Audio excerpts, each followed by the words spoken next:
안녕하십니까, 박사입니다. 현재 국제관계는 대변혁을 겪고 있습니다. 합정연행, 이합집산이란 말로도 표현할 수 있을 것 같은데 그 정도가 한국인의 시각 훨씬 밖에 있습니다. 최근에 G20만 봐도 그렇습니다. 미국의 폴리티코가 이를 아주 잘 분석한 기사를 게재했습니다. 시진핑이 다시 국제 무대에 부상하면서 유럽은 중공의 디바이드 앤 룰 전술에 먹잇감이 됐다. 시진핑은 경제 어젠다를 추진하기 위해 유럽 개별국가 지도자와 만났지만 그를 시스템적인 라이벌로 간주하는 브라셀 대표는 피했다는 제목입니다. 다시 말해 시진핑이 유럽 각국 개별 지도자를 제어함으로써 이유를 빈 껍데기로 만들었다는 겁니다. 이번에 거의 모든 유럽 국가 지도자들은 2020년 이후 처음으로 국제 무대에 나온 시진핑을 만나고 싶어 줄을 섰습니다.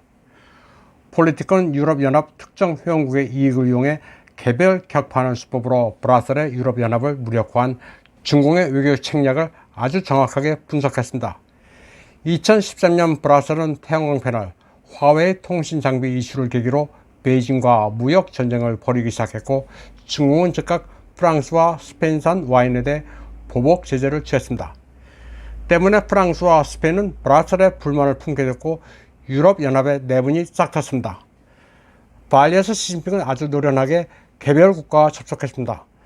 프랑스의 이마누엘 마크롱, 스페인의 페드로 산체스, 이태리의 조르지아 멜로니, 네덜란드의 마크 루테오 회담을 가졌습니다.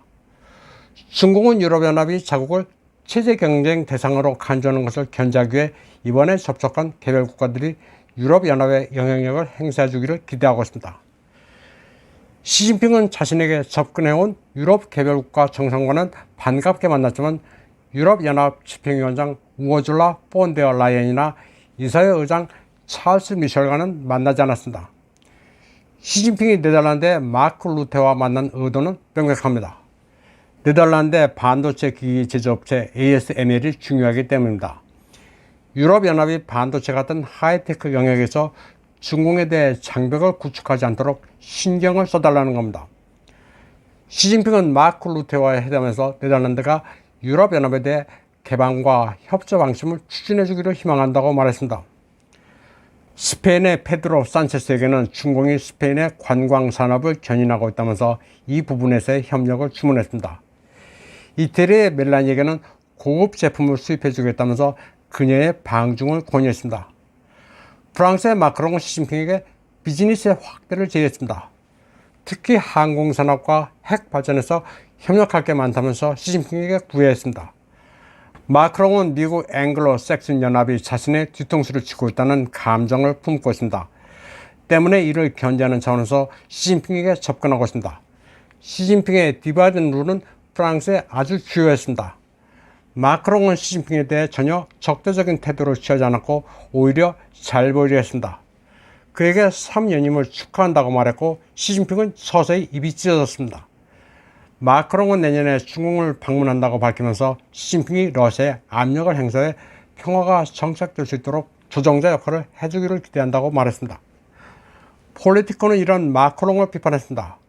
우크라이나 분쟁 이후 중공은 전혀 조정자 역할을 한 적이 없는데 중공이 평화를 촉구하며 유엔 헌장을 지키고 있다는 엉뚱한 소리를 마크롱이 늘어놓고 있다고 평가했습니다. 폴리티코의 분석에 따르면 마크롱은 시진핑과 함께하는 장면을 적극적으로 홍보해 중공으로부터 찬밥 대우를 받지 않았다. 그리고 이슈를 마냥 미국과 독일에 독점당하도록 내버려 두지 않겠다는 의도를 보인 것입니다. 시진핑은 앞서 언급한 프랑스, 스페인, 네덜란드, 이태리 정상들과 만나고 나서 유럽연합 이사회 의장 찰스 미셸과의 회동을 취소했습니다. 시진핑은 미셸에 대해 감정이 좋지 않았습니다. 중공에 대해 비우호적인 미셸은 제5회 중국 수출입 박람회 사전 축하 영상을 보냈습니다. 우크라이나 전쟁을 비난하는 동시에 중공에 대한 무역 의존도를 줄일 것을 유럽 국가들에 호소하는 내용이었는데 이를 사전에 알아챈 중공 측은 영상을 틀지 못하게 했습니다. 유럽연합 집행위원장 우어줄라 폰데어 라이엔은 G20에서 미국 바이든의 편에 섰습니다. 비록 바이든도 시진핑과 만나면서 마크롱처럼 입이 찢어졌지만 표면적으로는 중공을 견제하는 편이기 때문입니다. 국제외교판은 어느샌가 가면 무도회로 변했습니다.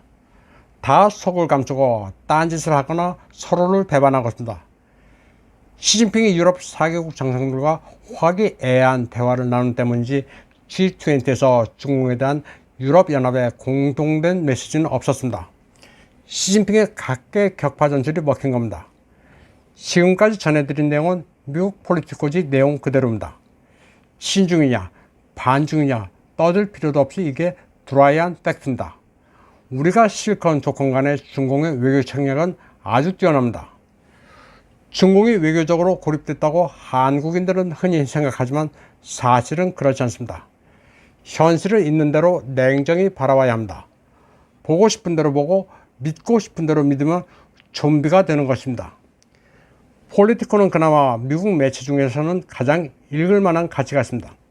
CNN, 뉴욕타임즈, 워싱턴 포스트처럼 선동성 가짜기사는 별로 없는 편입니다. 그런데 한국에서는 폴리티코 같은 G20 외교 분석 기사는 거의 본 적이 없는 것 같습니다.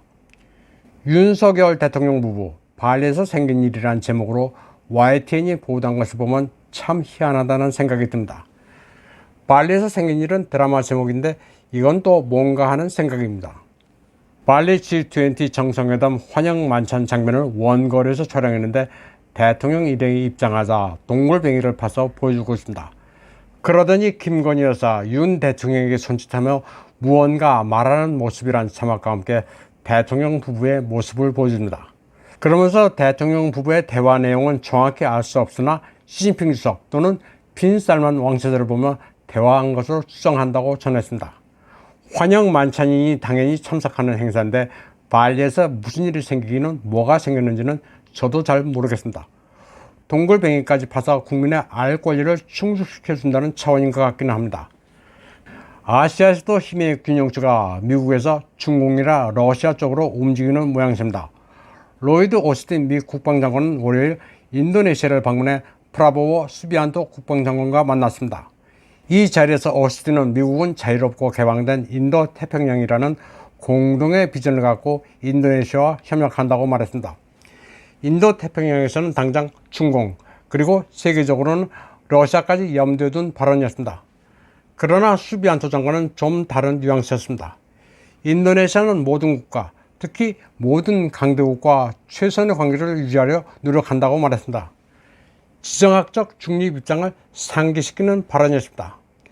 인도네시아는 지난 8월 미국과 연합 군사훈련을 했고 지난주에는 중국과도 연합훈련을 재개하기로 합의했습니다. 인도네시아는 중국과 러시아로부터도 무기를 구입합니다.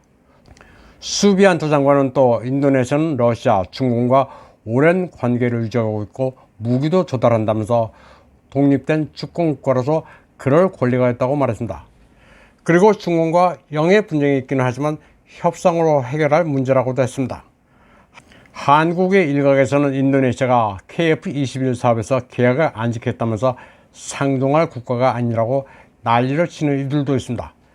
내막은 잘 모르겠지만 인도네시아는 우리가 내칠 정도의 국가가 아닙니다. 우리가 발리 리조트에 놀러가서 팁을 준다고 해서 낮춰보는 경향이 있는데 인도네시아는 지역 강국입니다. 인구 대국이면서 자원도 풍부한 나라입니다. 동남아시아에서는 가장 가능성이 높은 나라이기 때문에 우리도 우호 관계를 잘 유지해야 합니다. 인도네시아의 대중정책은 필리핀도 비슷합니다. 영토 분쟁이 있긴 하지만 그것은 그것대로 주권을 수호하면서 강대국의 틈바구니에서 경제적 실익은 챙겨야 한다는 스탠스입니다. 전 세계의 거의 모든 나라가 가면 무도회를 하고 있습니다. 뭐 아니면 도라는 의골수 외교정책을 펼치는 나라는 지금 없습니다. 이번 방송은 여기까지 하겠습니다. 시청해주신 여러분 감사합니다.